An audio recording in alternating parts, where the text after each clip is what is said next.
अडानी जी का दुनिया में डंका बज रहा है। और किस तरह से डंका बज रहा है पहले उसकी बात कर लेते हैं, फिर जो कुछ आज शगुफे छोड़े गए हैं उस पर प्रकाश डाला जाएगा। फ्रांस की बड़ी कंपनी है टोटल एनर्जी, दुनिया की 7 बड़ी एनर्जी कंपनीज में से एक है। अडानी ग्रीन एनर्जी में 20% की हिस्सेदार है। उन्होंने निर्णय लिया है कि अब भविष्य में अडानी ग्रुप में कोई भी निवेश नहीं होगा।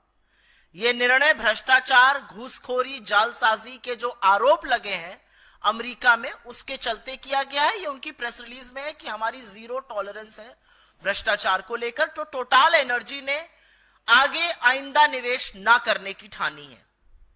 यह फ्रांस से कहानी आ रही है। एक अमेरिकी एजेंसी है जो अब रिव्यू कर रही है कि श्रीलंका का जो बंदरगाह, जो पोर्ट अडानी को मिला था, उसके लिए फाइनेंस रिलीज किया जाए या ना किया जाए।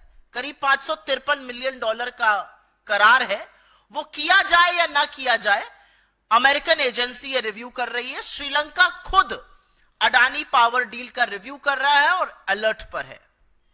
इजराइल में हाइफा पोर्ट जो मोदी जी के जाने के बाद मिला था, जैसे श्रीलंका की डील भी मोदी जी के कहने से मिली थी, और मैं नहीं कह रही हूं, वहां के पूर्व राष्ट्रपति ने कहा है। इजराइल मोदी जी जब गए थे, वहां से लौटे तो हाइफा का जो एयरपोर्ट, हाइफा के पोर्ट का करार मिला था, वहां पर श्रमिक जबरदस्त विरोध में उतरे हुए हैं अडानी के खिलाफ। कीनिया के राष्ट्रपति ने तो सदन में बताया कि एयरपोर्ट की और पावर की डील को हम रद्द करते हैं, और हम सबका सिर शर्म से झुका। जिस तरह का जश्न कीनिया ने मनाया अडानी की डील रद्द होने का, एक हिंदुस्तानी कंपनी ने इस तरह हमारा सिर शर्मसार किया। कीनिया में भी मोदी जी की कृपा से ही कॉन्ट्रैक्ट मिला था, यह बात वहां के पूर्व राष्ट्रपति ने बताई थी। बांग्लादेश की कोर्ट ने अडानी पावर डील के जांच के आदेश दिए हैं। ऑस्ट्रेलिया में पहले ही अडानी के खिलाफ जबरदस्त घोर विरोध और प्रदर्शन चल रहा है। स्विट्जरलैंड ने अडानी से रिलेटेड, उनसे संलग्न करीब 2617 करोड़ रुपए फ्रीज कर दिए हैं जालसाजी और हेराफेरी के आरोपों के बीच में। अमेरिका में तो डंका ऐसा बज रहा है कि वारंट इशू हुए हैं।